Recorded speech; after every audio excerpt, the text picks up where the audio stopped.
Everybody, welcome to the channel. I'm wearing my pink in support of Wendy Williams today because Wendy Williams wants us to get the word out that you shouldn't believe these rumors that you heard. She is not cognitively impaired. She does not have Alzheimer's disease, as has been rumored. But what she did say when she sat down with Charlamagne the God, along with her niece, Alex Finney, she said she describes what living in fear, basically, under this conservatorship.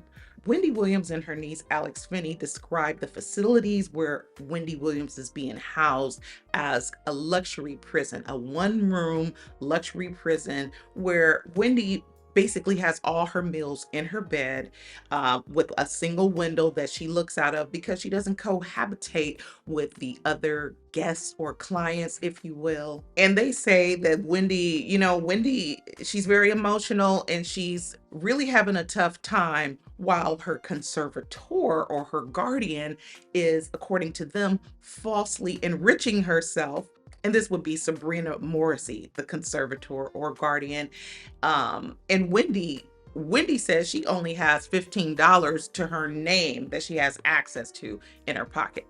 Now that's crazy, right? That's crazy. But my question, and probably your question too, is the same question that Don Lemon asked her. Wendy has made the rounds again with her niece, Alex Finney, and they sat down probably with Zoom because this was another audio interview with Don Lemon. And he asked straight out, how did this even begin? How did you get entangled? However he worded it. And Wendy Williams and her niece, they both, what? We can't discuss that. This is an ongoing legal process and we can't get into that. But that's like the whole, maybe not the whole thing, but that question, speaking about that, is off limits because Don Lemon said, so with her controlling all your activities, who you can meet and see, is she also controlling your bank account? And they're like, oh no, we can't talk about that. This is an ongoing legal process. But they can talk about the problems of her movements being controlled. They can talk about the fact that she doesn't have access to her money. But if the conservator is hands-on, I mean, they're basically saying that, aren't they? If the conservator, Sabrina Morrisey, is enriching herself with Wendy's money, she would have to have access to it. So I guess you're kind of saying that. But let me add that Wendy, she still got it because she chimed in about the Diddy situation. I talked about that too. But Wendy Williams was fired from a radio station, Hot 97, back in the day because she was talking about a story involving Diddy and he was not happy about that. So, he exercised his celebrity power and got Wendy fired. And Wendy said, hey, Diddy is done. This is what she said recently to the Breakfast Club in this recent 2025 interview. And it should have happened a long time ago. This is according to Wendy. Diddy is going to be in prison for life. Wendy says she got dirt on him, untold stories. She knows where the bodies are buried. So she's like, it's a wrap for Diddy. A lot of people are saying that, but Wendy, she still got it. And she did it in her Wendy way.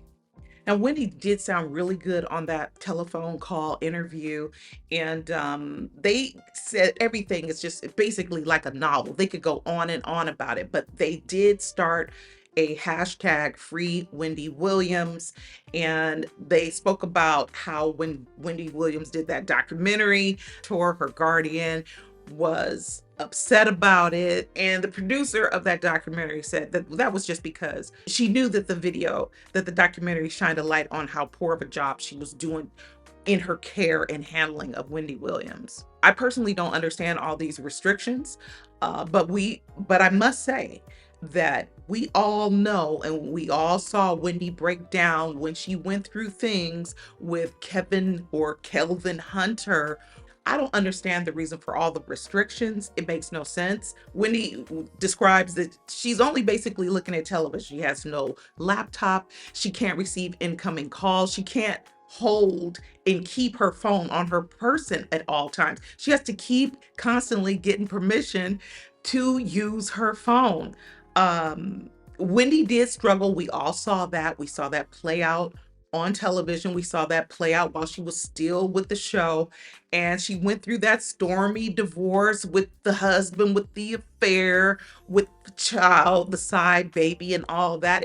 But Wendy's not the first person, and she's not the first celebrity either to have their dirty laundry just sprawled all out on the lawn for the public to see. And yeah, it was a heavy thing. It would be a heavy thing for anybody.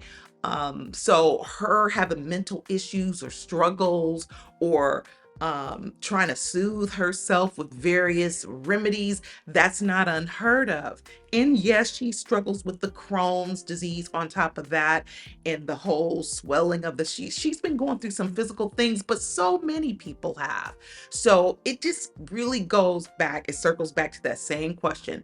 How did these people get in a position where they could get a court order for this conservatorship? Because there's a lot of people that struggle. There's people homeless all over the place. Nobody's trying to care for them. So what is this about? She's gone through some stormy stuff, and now she said she's come out of it. She says she's happy for the divorce. She's like almost elated about it. She's really happy about the divorce. She's glad it happened. It was the best thing for her. So where she's at now, she wants to have access to her family. She wants to be with her family in Miami, and they want the same. So why this woman is in betwixt them, the Sabrina Morrisey, I don't get it. And her son, Kelvin Jr., he's been very supportive the whole time. He loves his mother. So that the family wouldn't be there for her. I mean, Wendy is a grown woman. I probably can come up with the names of some celebrities right now that could use some oversight. So how did Wendy come to this place? Woo, we gotta know.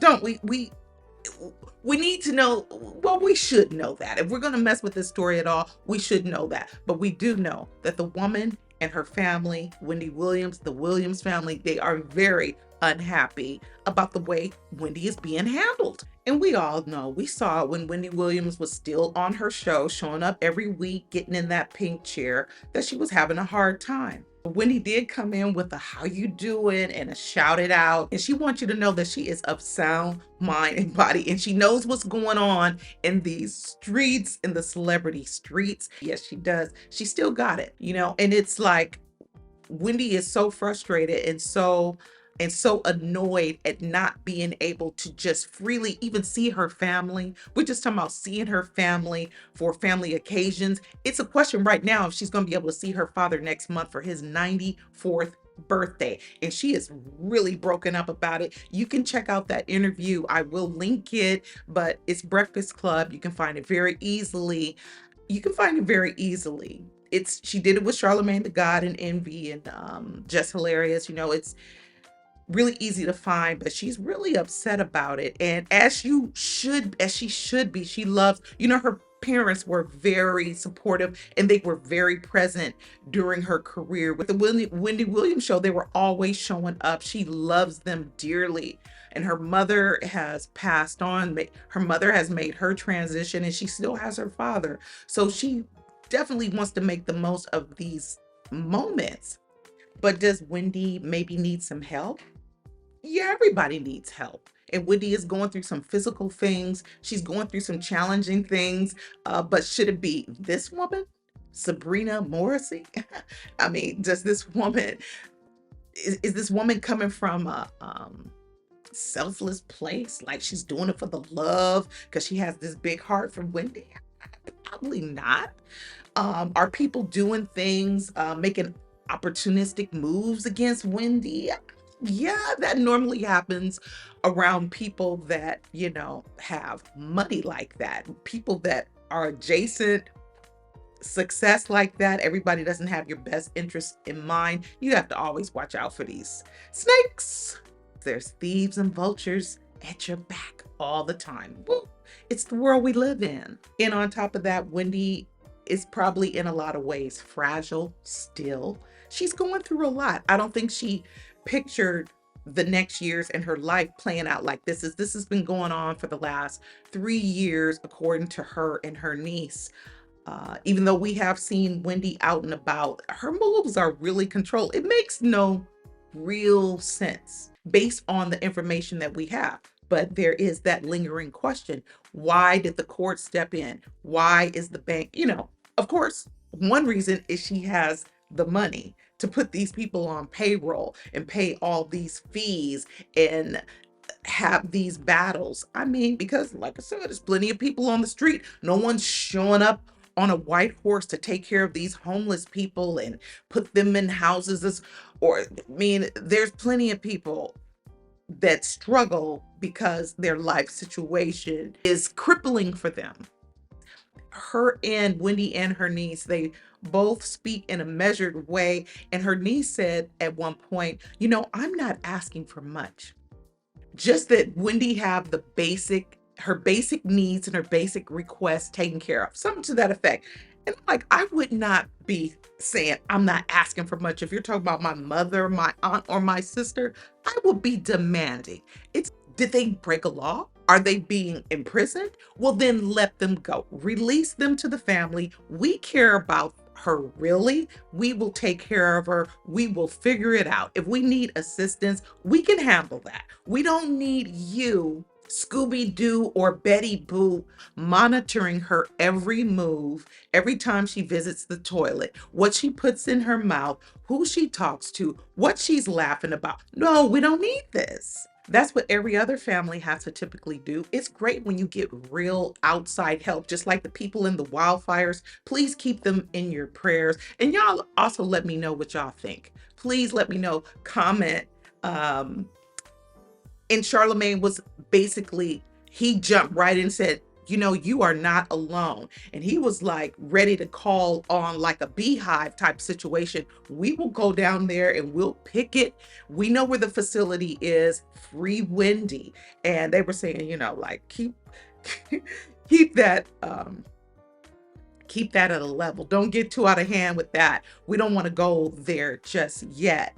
But Charlamagne is like, Wendy's like family for him. He's known her over 20 years. So, and none of us, even the critics of Wendy, you don't want to see her. She don't deserve this. You don't want to see her go out like this.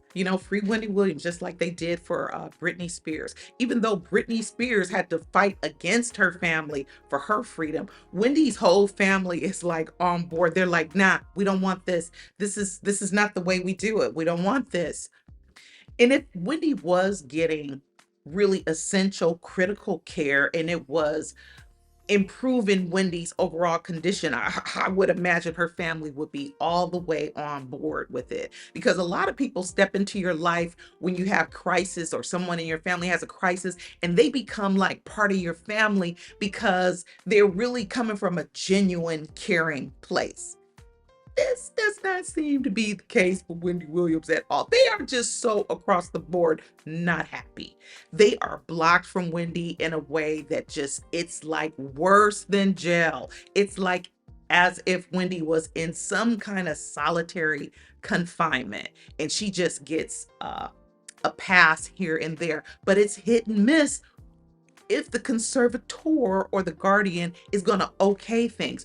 Do check out the Breakfast Club's interview. Do that. They don't comment a lot because it's just an interview. So I'm just doing commentary. And maybe you want to go there and come back to this and let me know what you think again. I would love to hear from you. And actually, that's the only way I could keep coming and talking to y'all because I do love talking to y'all.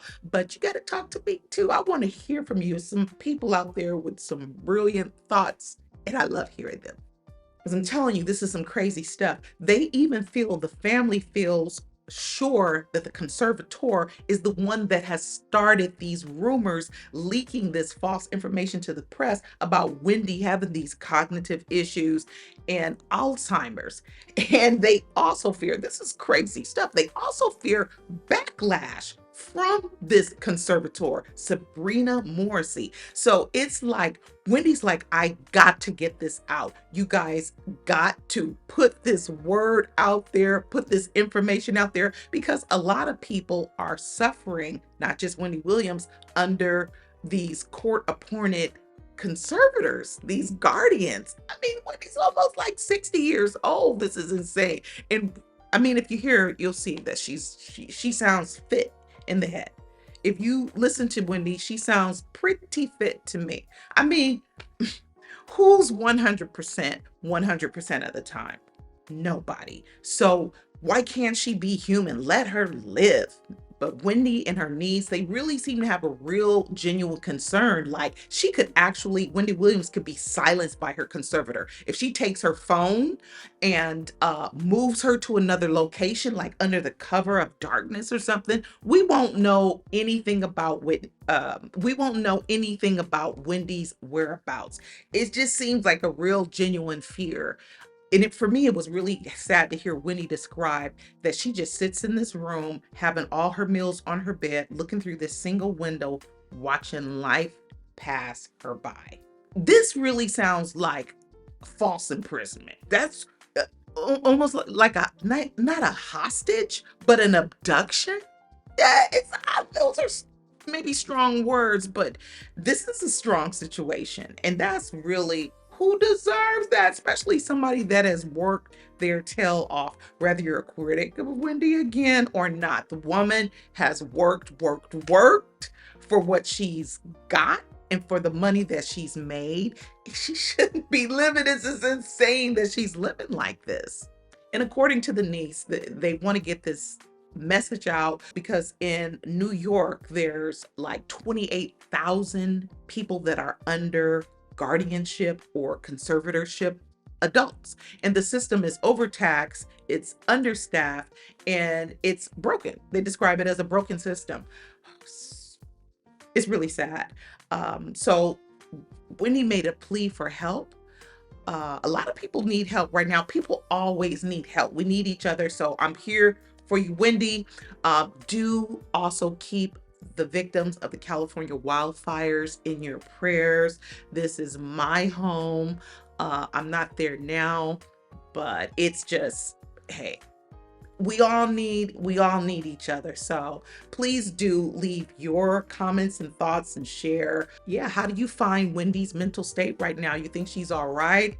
Pray for California. Until I see y'all the next time, keep living your life like it's golden. Peace.